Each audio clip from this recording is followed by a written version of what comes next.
Halo Tribuners, kembali lagi bersama saya Aswin Lumintang di acara Tribun Bakudapa. Dan kali ini kita akan berbincang-bincang dengan topik properti di masa pandemi. Jadi di saat pandemi ini kita akan lihat ya dalam perbincangan tadi bagaimana bisnis properti ya, apakah meredup atau naik atau biasa-biasa saja. Dan untuk perbincangan ini saya sudah bersama dengan Bung Niklas Saraun yang merupakan praktisi properti profesional ya. Dan seperti biasa ya, sebelum kita memperbincangkan akan tema kita pada saat ini, saya akan memberikan kesempatan kepada narasumber untuk memperkenalkan diri terkait dengan profilnya ya. Tadi saya sudah sebutkan nama tapi singkat tentunya ada profil yang lebih detail silahkan diinformasikan oleh Bro Niklas, silakan. Selamat siang, terima kasih di siang pagi menjelang siang hari ini saya diundang oleh Bung Aswin Ya. dalam podcast kita Tribun Tribun Bakudapa. Bakudapa terkait masalah properti di masa pandemi. Ya. Namun untuk itu sebelum kita membahas terkait situasi properti di masa pandemi ini, tentunya saya akan memperkenalkan diri saya dulu agar informasi yang saya berikan itu layak terpercaya. Ya, ya. Baik, nama saya Niklas Saraun. Saya adalah praktisi properti profesional dan saya berkarir di bidang jasa properti ini sejak tahun 2008. Lumayan lama ya. Iya, Lebih dari 10 saya tahun. mengawali karir saya ini dari brand brand franchise dengan Ya. nama Century 21 Blessing, di mana Century 21 ini adalah satu brand properti yang cukup ternama di Indonesia, Ya. di mana brand ini dimiliki oleh Ciputra Group. Saya mengawali, jadi 2008 saya mengawali karir sebagai marketing associate di Century Blessing sampai 2010, Bung Aswin. Ya, ya. Kemudian saya berpindah lagi 2011 saya ke Era. Era ya. Era tepatnya Era Mas. Era Mas. Era itu yang mungkin karena kebetulan kantornya juga sudah tutup. Kalau kita bisa lihat saat ini ada Era Mega. Era Mega ya, ya. 2011 saya di Era Mas. 2012 saya berpindah lagi ke Era Glory. Tapi masih dalam satu bisnis yang sama, Ya. property agent. Kemudian 2012 memasuki 2013 saya berpindah lagi ke LG Hooker. LG Hooker ini juga adalah satu brand property agent ternama. Kemudian 2014 saya coba mengembangkan bisnis ini lagi, di mana saya mendirikan kantor brand properti. 2014 saya membeli brand franchise dari Century 21 dengan nama Century 21 Central Manado. Nah. 2014. Dan kapasitas saya di saat itu sebagai member broker atau principal, mungkin yang awam artinya manajer, Iya, iya. sekalian pemilik. Ya. 2014 sampai 2020 kurang lebih saya berkarir aktif di bidang jasa pemasaran properti. Kemudian satu dan lain hal, 2020 brand franchise-nya saya lepas dan mendirikan brand lokal dengan nama Central Pro sampai hari ini. Sampai hari ini ya. Ya. Ya.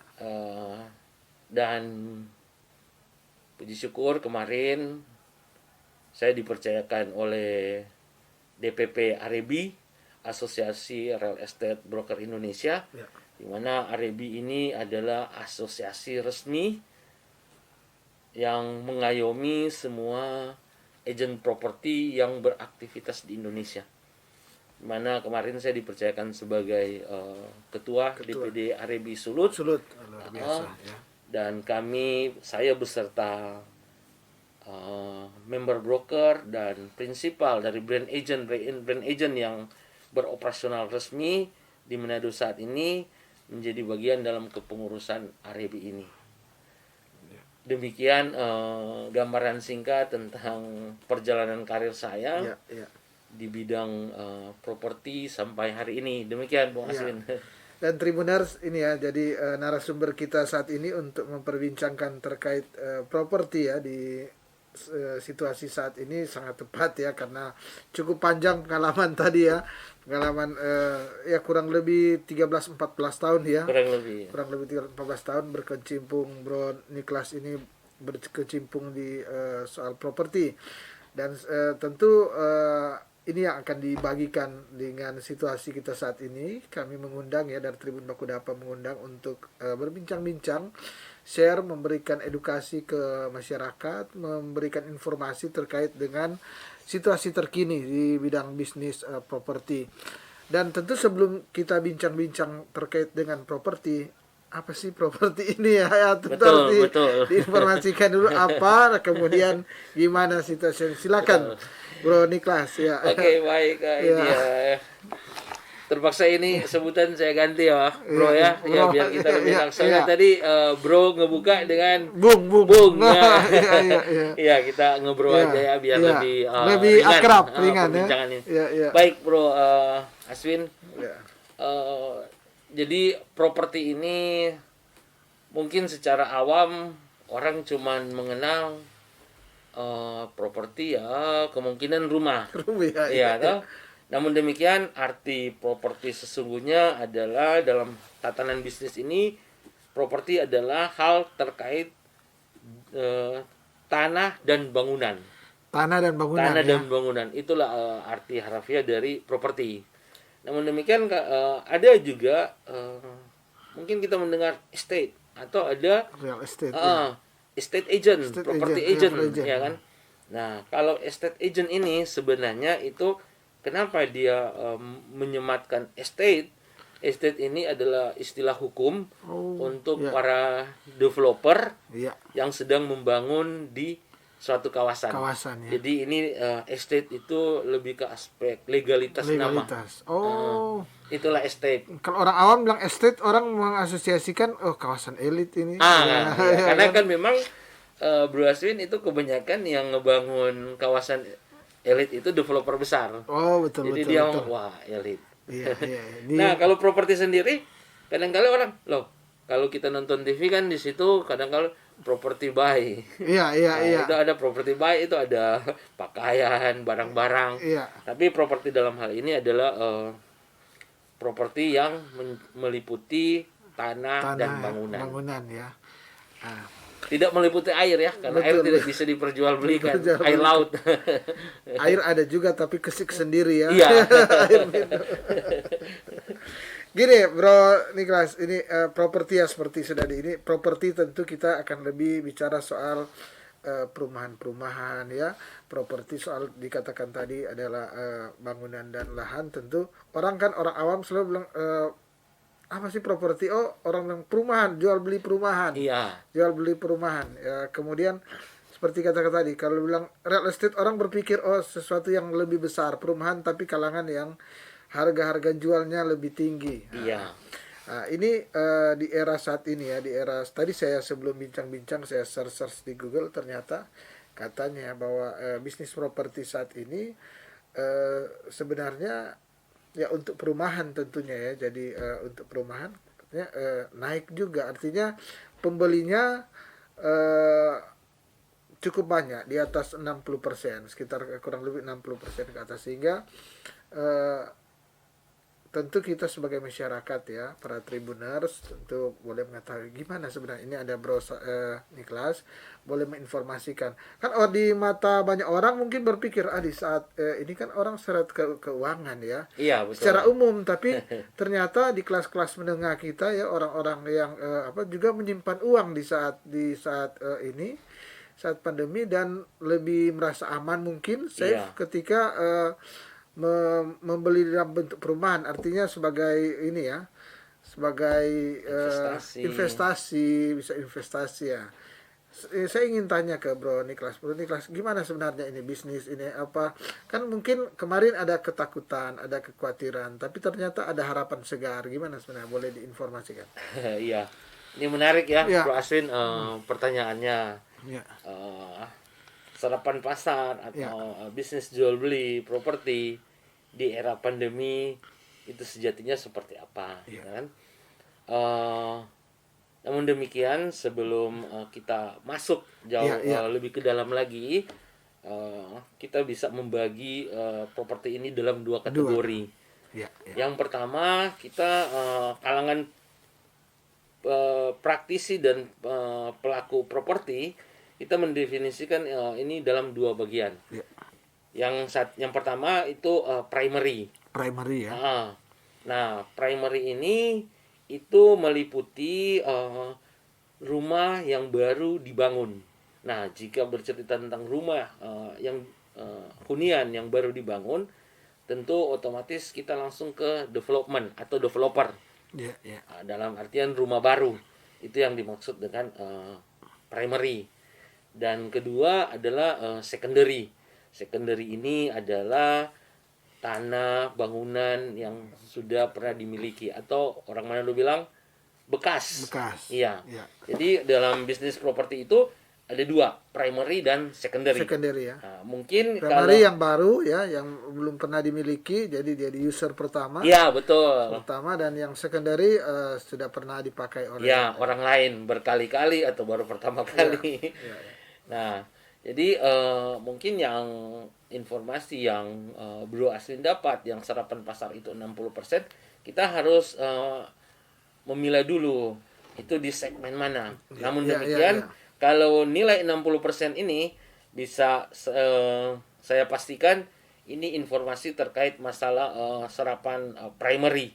Karena kita juga mengikuti berita-berita dari media nasional maupun media lokal terkait situasi properti saat ini.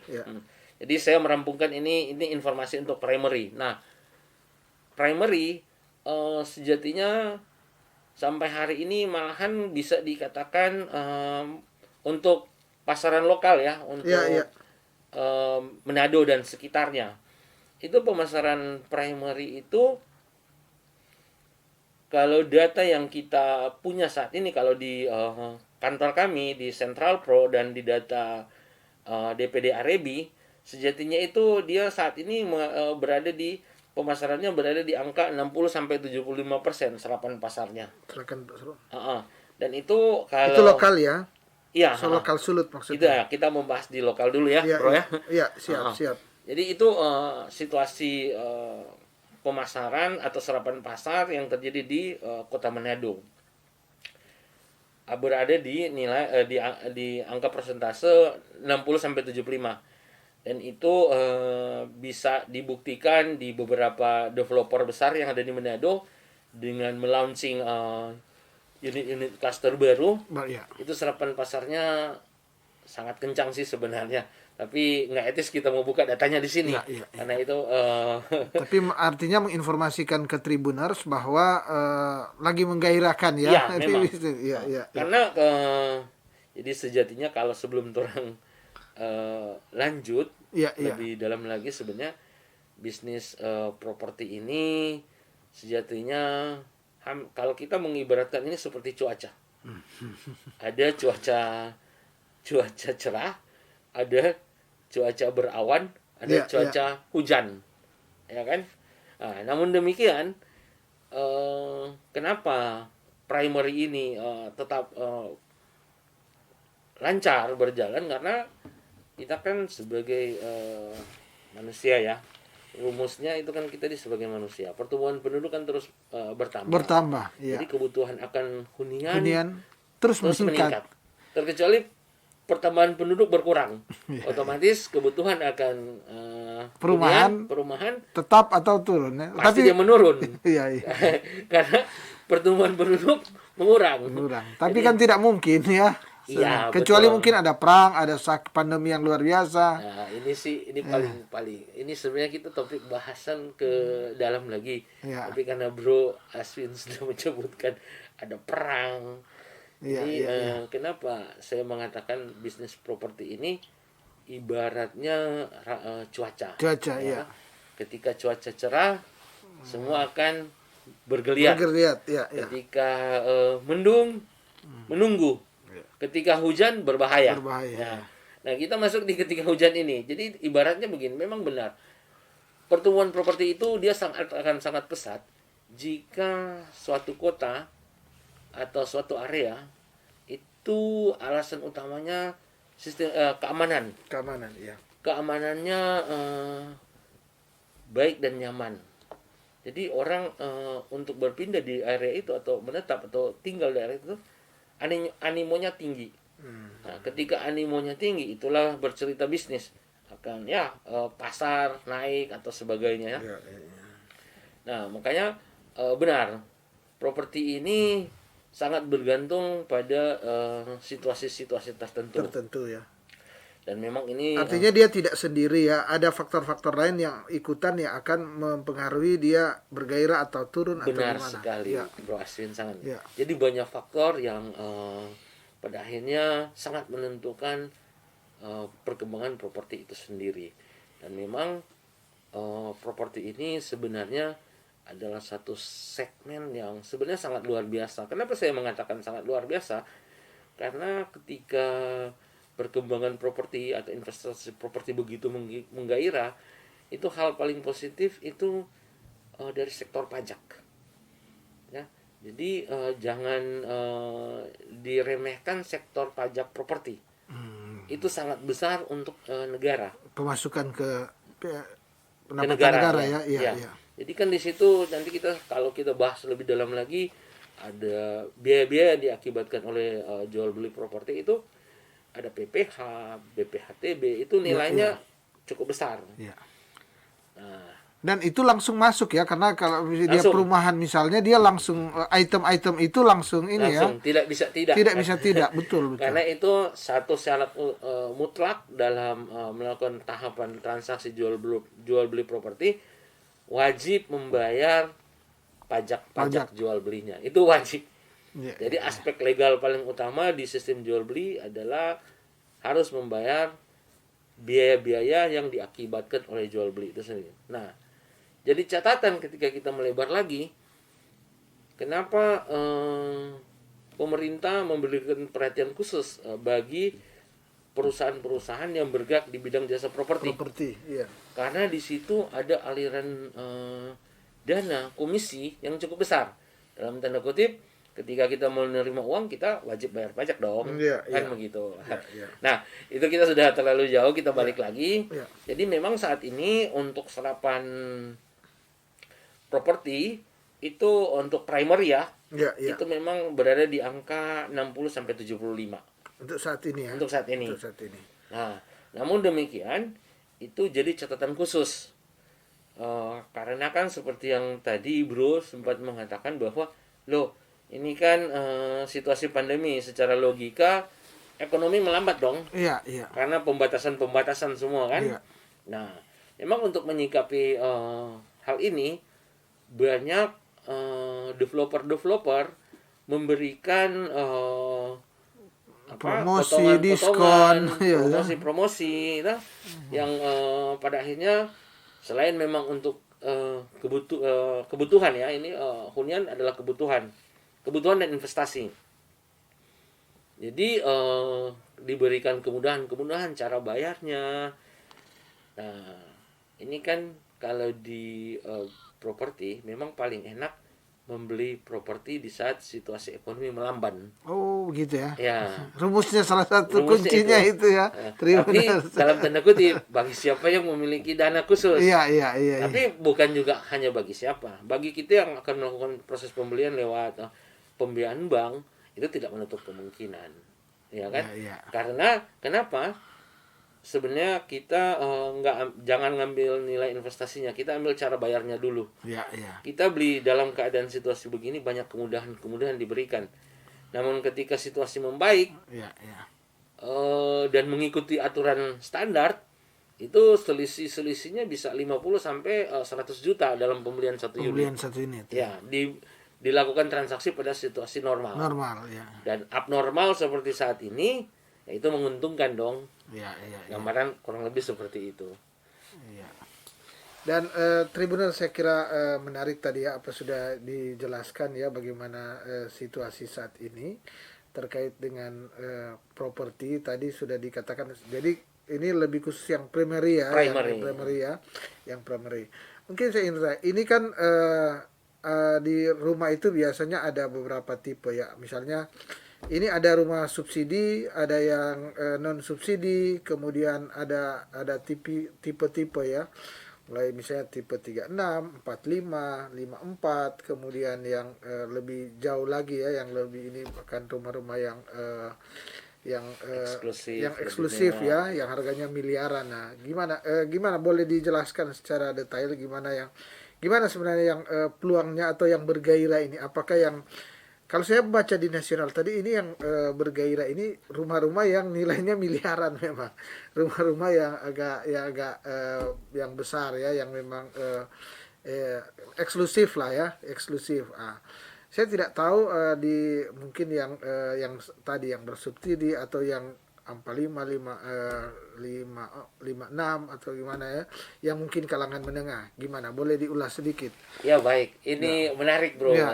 sangat menarik. Ya. Jadi apa yang Bro Asin tangkap tadi, itu memang udah benar. Namun demikian, itu pergerakan yang terakhir Bro Asin sampaikan, animo di rumah eksklusif, ya. Itu banyak terjadi di secondary. Oh, secondary. Secondary. Kalau di primary, yang sangat bergeliat, nilai di bawah 1 miliar. Oh. Itu sangat, apalagi nilai di bawah 500 juta. 500 juta ya. Sangat bergeliat. Karena itu kalangan menengah ke bawah. Iya. Dan untuk yang FLPP, yang subsidi pemerintah, yang kelas 200-an juta juga, itu cukup bergeliat. Dan sangat. Dan memang itu yang paling, kalau melihat pergerakan FLPP paling menarik, itu berada di area Minahasa Utara. FLPP. Karena di Minahasa Utara sana, di situ ada beberapa developer yang menyediakan hunian FLPP, dan dari data yang kami miliki. Ini FLPP ini yang bersubsidi ya? Subsidi pemerintah. Boleh dijelaskan mungkin subsidinya gimana itu yang subsidi? Jadi subsidi ini kan kadang kalau orang berpikir seperti apa subsidi ini. Karena banyak orang yang mungkin baru menikah atau apa di AB itu dulu. Iya, jadi kan subsidi ini adalah dana talangan pemerintah yang dikhususkan bagi kalangan ekonomi menengah ke bawah, terutama ekonomi di kelas bawah, untuk sekiranya bisa dapat memenuhi kebutuhan akan hunian. Ya kan?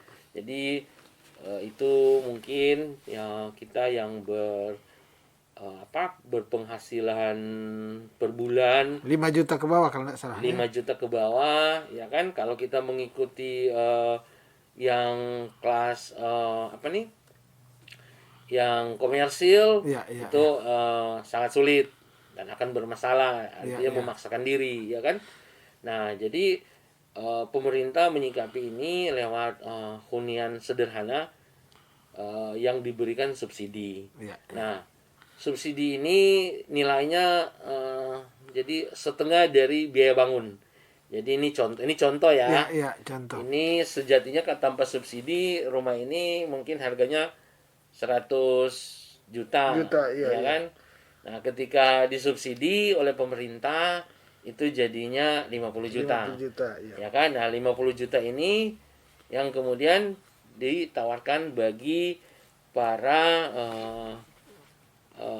konsumen yang membutuhkan rumah dengan harga di range ya 100-200 juta. Iya.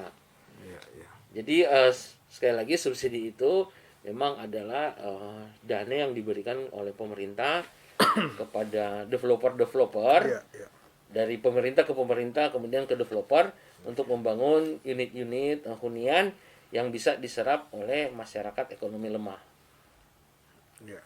Itulah gambarannya. Ya. Kemudian ini yang kan kalangan tadi yang subsidi, yang non subsidi tapi rumah-rumah yang menengah mungkin yang 5/4 yang ya gimana? Ya, Serapannya? oke. Ya. Jadi untuk di luar non subsidi yang tipe 45 ke 45 atas, ke atas 45 ya. sampai 50-an lah. Iya, iya, iya. Itu sangat tergantung dari siapa developernya dan unitnya berada di mana. Karena itu ada perbedaan juga yang sangat mendasar. Dalam artian begini. Tipe 50 di developer ternama itu harganya akan berbeda dengan tipe 50 dengan di developer yang belum memiliki nama. Oh, begitu. Beda. Sangat beda. Kenapa? Apanya? Apa yang beda? Harga jualnya, harga belinya. Harga jualnya Harga akan berbeda karena developer yang telah memiliki nama itu kawasannya sudah terbentuk. Betul, Dan sudah mendapatkan kepercayaan dari masyarakat. Nah, makanya harganya ada di atas. Iya. Dan untuk yang baru itu kita baru membentuk kepercayaan pasar. Branding, iya, Ya kan? Nah, makanya harganya ada sekitar perbedaan bisa 100 jutaan perbedaannya. Untuk tipe-tipe yang seperti itu. Betul. Karena memang biasanya yang sudah ternama yang katakanlah walaupun dia rumah tipe 36 atau 45 tapi dia di katakanlah ya di satu ini yang sudah kawasan yang sudah ini biasanya karena apa?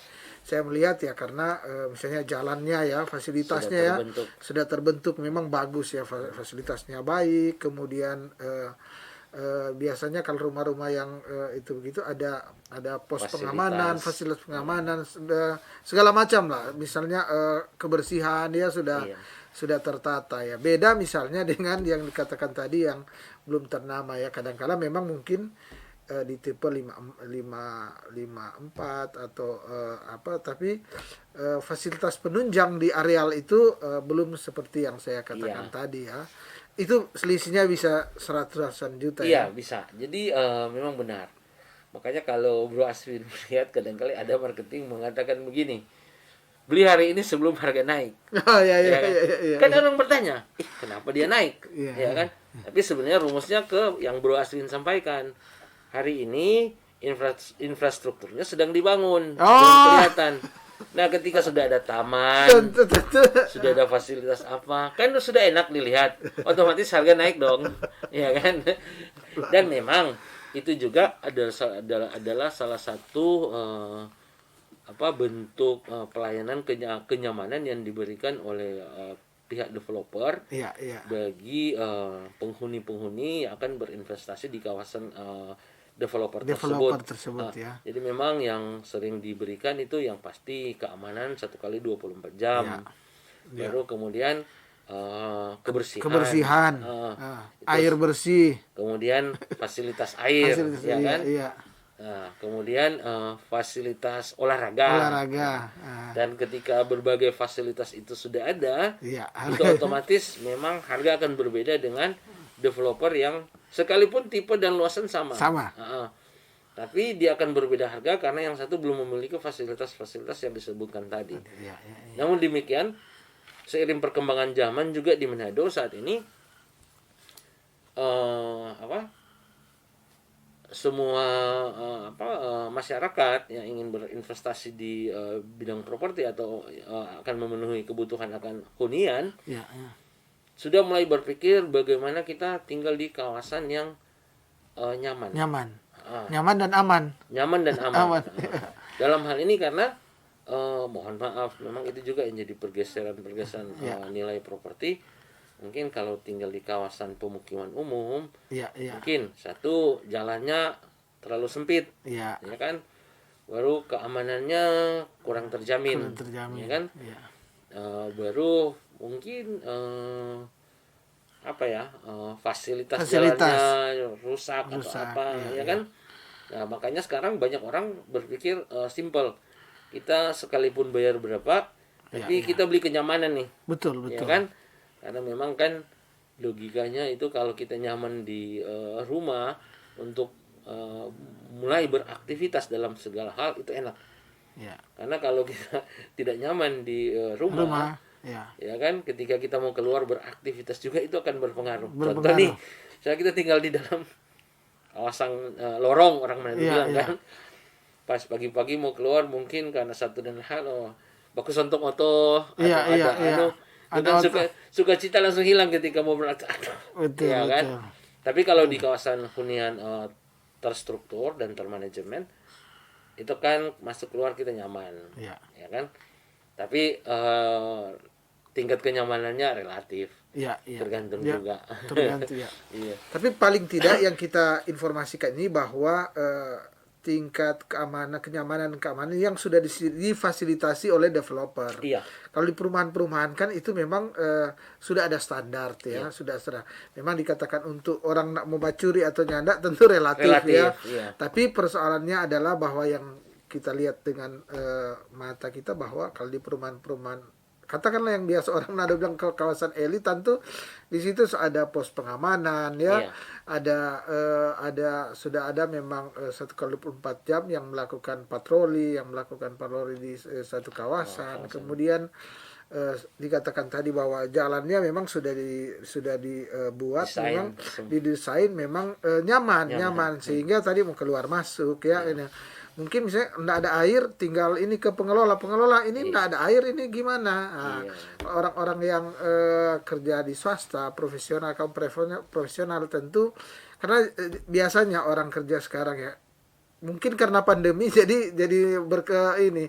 Tapi kalau sebelum pandemi kompetisinya hidupnya kan lebih luar biasa, sehingga misalnya kita nggak ada air untuk mandi atau apa saja, memang sangat berpengaruh di aktivitas Ini dia agak meredup karena situasi lagi pandemi. Tapi yang saya mau katakan bahwa ini yang dicari ya di perumahan-perumahan yang menengah ke atas menengah ke atas. Bro Niklas, ini kita memang dibatasi waktu tapi saya kira banyak hal yang sudah dikatakan tadi. Tapi saya ingin bertanya gimana juga selain keamanan tadi, juga di perumahan itu yang menjadi persoalan adalah kadang misalnya saya sudah membeli tanah, sudah membeli perumahan, kemudian 5 tahun, 10 tahun kemudian ada yang menggugat, ada yang merasa bahwa dia memiliki tanah ini, kan sering juga jadi kan pusing banyak. Itu kawasan biasa dan elit sering terjadi gimana kita untuk menghindari itu, gimana? Oke, ini paling menarik ini. Sudah ke aspek legal ini. Yang pertama, kalau untuk kawasan developer membeli unit kita tidak membeli tanah secara betul. Secara global kita hanya membeli unit. Kalau mencari aman yaitu di developer, karena developer itu tahapan-tahapannya sudah jelas aspek legalnya, ya kan. Nah, namun demikian kalau saya menyimpulkan dari pertanyaan ini mungkin Bro Aswin secara tidak langsung ingin mengatakan ini loh di kawasan developer ini ada gugatan ini, gugatan itu. Itu ceritanya panjang sih. Namun demikian yang bisa saya sampaikan bahwasanya developer ini punya tim legal dan melakukan satu pembelian tanah itu tidak semudah hari ini terang beli aja, bangun aja, enggak. Dia ada tahapan-tahapan juga, karena ini kan project yang akan berlangsung dalam jangka waktu panjang. Jadi dalam artian dia tidak serta-merta asal membeli satu kawasan atau satu tanah yang tidak memiliki aspek legal yang jelas. Itu yang pertama. Nah, ini bisa juga dia menyerempet ke ada dua hal sih dari pertanyaan bisa saya nangkap. Kalau yang dipertanyaan, jadi gini, kita di luar kawasan ya, kita di luar developer. Iya, iya. Kita beli misalkan di kawasan pemukiman umum lah, Iya, ya kan? iya. Nah, tentunya kalau kita mau beli di kawasan pemukiman umum, yang pertama harus kita ketahui adalah hak kepemilikannya, ya kan? Nah, setelah kita mengetahui hak kepemilikannya, nama-nama yang tertera, silsilah keluarganya, baru kemudian kita melakukan pengecekan ke BPN. Nah, setelah kita melakukan pengecekan ke BPN, jika di BPN sendiri sudah ada satu sistem, di mana sistem ini jika ada tanah yang sekalipun mungkin belum jelas itu status kepemilikannya kurang jelas, Iya, iya. tapi ada indikasi sengketa, itu langsung diblokir. Jadi jadi proses jual beli tidak bisa dilaksanakan. Jika sudah kedapatan begitu, kita jangan melakukan pembelian selanjutnya. Atau kata lain, udah kita baku bayar di bawah tangan, Jo. Nah, Nggak usah lewat notaris. Ya kan, notaris ini adalah penjabat yang ditentukan pemerintah sebagai penentu legalitas dalam jual beli kan. jual beli, betul. Karena kan banyak orang pandang enteng, ya udah bayar jadi bawah tangan. Hari ini aman. Besok setelah anak-anak besar, dorang baku ambil. Padahal terang dua saat ini yang salah. Betul, Ya kan? betul. Dan memang sebenarnya topik yang panjang. Betul, Tapi kalau masih ada waktu, Bro Asin bisa undang lagi terpikir sedikit panjang. Tolong Betul, kupas betul. tuntas banyak ini masalah ini. Karena kan ini belum menyerempet-nyerempet ke mafia tanah. Iya, iya. Ya kan, karena jadi kadang-kali orang tidak mengerti mafia tanah asal baca saja, oh dia mafia tanah, padahal tidak mengerti apa yang terjadi sesungguhnya. Karena sesungguhnya mafia tanah itu adalah kegiatan sekelompok orang dan oknum Iya, iya. yang mengambil hak milik orang lain dengan cara memutarbalikkan hak kepemilikannya dan melibatkan oknum penjabat tertentu. Iya, iya. Itulah. Jadi jangan orang mengeneralisir pemerintah semua mafia tanah. Oh, iya. Itu hanya Itu oknum. Tertentu Iya. lagi ya. Tertentu lagi. Tertentu. Yang memang, tapi faktanya memang ada ya yang main-main di bisnis begitu ya. Oh, di bukan faktanya. nyerempet-nyerempetnya. Ada, memang ada. Memang Tapi ada. kita kalau di Manado, kita belum terasa.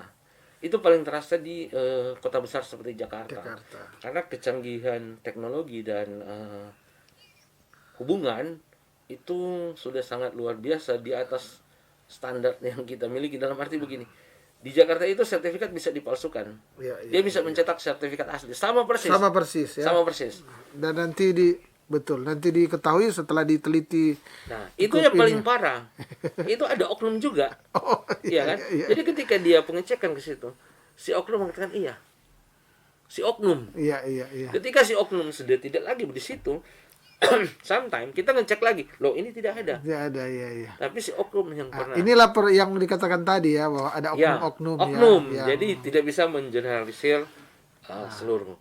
Jadi pada akhirnya kalau terkait masalah ini sampai hari ini kita hanya berpatokan kepada apa yang dikatakan oleh Pak Menteri ATR dan BPN Pak Sofyan Jalil. Iya. Bahwasanya kita masyarakat beli tanah itu ibarat menikah. Iya. Ketika dibeli dijaga dirawat. Jangan ketika mau cerai datang di pengadilan, jangan ketika bermasalah datang di BPN. Karena tidak dijaga. Harusnya kan seperti menikah, dijaga dan dirawat. Karena tanah ini Bro Aswin, tolong beli kalau dia hektaran, tapi tolong tidak jaga, tidak rawat. Ini orang lihat-lihat, ini sebab tanah ini, ya kan? Kosong atau coba bikin sebuah, ya kan? Tidak diprotes, bikin bangunan. Tidak diprotes, jadi permanen. Tiba-tiba datang pemilik, ini tolong punya, oh enggak, ini tolong sudah lama. Selama 10 tahun, 15 tahun. Padahal pemilik udah beli untuk investasi mungkin ya. Dan itu yang paling banyak terjadi di kota besar ya. Kota besar sengketa tanah. Ya, Kalimantan paling budal. Itu. Jadi ini kita juga sebelum ini podcast berakhir kita nyerempet sedikit. Jadi orang ini budal ini biasanya hal yang tabu. Orang Minahasa hal tabu. Iya. Tapi orang senantiasa mengedukasi bahwasanya ini jangan dibikin tabu. Karena ketika hal ini bikin tabu, masalah budal warisan, itu akan berdampak ke generasi selanjutnya. Artinya ketika semua masih ada, kita bagi harta ini. Bikin pemisahan lah ya. Waris. Kita bikin waris. Tapi bikin waris juga jangan hanya di kertas putih. dan ditulis-tulis itu ribet karena itu tidak memiliki Kalau cuma pakai pala atau Ah, lurah, nggak bisa. tentu. Jadi itu harus dibikin di hadapan penjabat yang berwenang yang ada logo. Iya, Ya, iya. pemerintah bisa, kecamatan bisa, tapi ada logo kecamatan dan dibubuhi tanda tangan penjabat yang berwenang. Itu sah. Tapi jangan membuat surat putih, Putih, polos, cuma nama si A dapat ini, si B dapat ini. Iya, iya. Ya kan? Tanpa diketahui, misalkan si A yang banyak uang, si A sudah ambil semua. Bikin sertifikat. Betul, betul. Iya Akhirnya kan? dia yang kuat kan? Dia, nah, dia jual. Nggak tahu si B. Kasihan, Iya iya. kan? Kasihan. Sering itu ya, Pak. Iya, makanya Iya. sangat sering. Makanya itu jangan dibikin tabu selagi semua masih ada terkait harta warisan sebaiknya dibagi langsung dibagi ke anak-anak Ke aja. anak-anak. Heeh. Kemudian dibuat ini ya, legalnya ya. Iya, harus. Legal. Heeh, Ya, di- sertifikat di hadapan apa notaris hibah, atau PPAT kecamatan. PPAT kecamatan. Iya. Ya, Jangan camat di bawah juga tangan. bisa ya. Iya. Iya, camat kan PPAT, Pak. Iya, iya, Iya. iya. Jadi bikin di depan pejabat yang berwenang supaya semua memiliki aspek hukum yang jelas, tidak bisa dipermain-mainkan oleh oknum, Iya, iya. ya kan? Karena cerita sepele kan bisa jadi panjang nih Panjang. ceritanya, Iya, iya. gitu. Dan Tribuners tentu banyak ya, masih banyak lagi yang Ya akan enak sih kalau tema bicara ya. properti enak sih Nanti sebenarnya. Pak Niklas ya kita undang lagi tentu Baik. dengan tema-tema yang berbeda supaya Baik. lebih ini, karena memang di waktu yang singkat ini ya kita mau cerita panjang lebar juga ya. Ya tentu banyak hal yang memang terlewati ya. Banyak, sangat banyak, Pak. Sangat banyak. Setengah jam nggak cukup, Bro Aswin. Sehingga jauh. Tapi paling tidak ya memang di Tribun Podcast ini ya kita memberikan edukasi. Poinnya adalah bahwa saat ini properti di Sulawesi Utara dan nasional juga lagi bergairah ya, ada bergairah. Yang kemudian yang apa Secondary market. secondary market ya ini memang fluktuatif ya, tergantung dari situasi, tapi paling tidak kita melihat bahwa perekonomian kita, daya beli dari masyarakat cukup bagus ya, cukup baik. Dan tadi dari Bro Niklas tadi sudah menginformasikan ya, dalam membeli perumahan, membeli tanah ya, selain faktor keamanan dan kenyamanan juga kita juga harus memperhatikan ya. Tadi sudah dicontohkan, kebanyakan di kota-kota besar, Jakarta, Tangerang ya, ada persoalan-persoalan tanah yang pelik, yang sudah melibatkan kecanggihan di saat ini ya. Ya, kecanggihan teknologi. Iya, peralatan-peralatan yang canggih dan ya. Sebelum itu datang secara masif di Manado, harusnya kita masyarakat mengantisipasi. Di Manado seperti sudah saya sentil tadi ya, bahwa di Manado ada yang kata budal-budal ya, budal-budal kadang jadi masalah karena ketika masih papa punya, oke, nak masalah, tapi ketika dibagi ke 5 anak, 10 anak ya, 5 anak, nak pakai surat, nak pakai cuma baku percaya, anak setelah sudah dicucu kemudian Saling klaim. ya karena salah berbagi atau bagaimana. Ini Ribet. ciri khas di kota-kota sedang, kota kecil seperti kota Manado yang kelihatan susah-susah gampang ya. Iya, gampang-gampang susah. susah, sehingga orang juga harus perhatikan. Dan tentu untuk legalitas ya, untuk jual beli ya mesti ada orang-orang profesional seperti Bro Niklas Saraun dan kawan-kawan ya. Tadi saya ingin bertanya sebelum tutup, apa sih keuntungan kalau saya memakai jasa Pak Niklas Saraun dan kawan-kawan untuk membeli suatu perumahan atau lahan? Gimana dengan tidak? Iya, Terakhir jadi, aja. Iya, jadi sebenarnya ini di closing statement saya sih, Closing. Bro Aswin. iya. Tapi karena Bro Aswin sudah tanya. Jadi gini, untuk standar untuk menghindari, kita terhindar dari berbagai hal. Saya dari AREBI, Asosiasi Real Estate Broker Indonesia, di mana ini adalah asosiasi resmi yang ditunjuk pemerintah lewat Kementerian Perdagangan dan Perindustrian.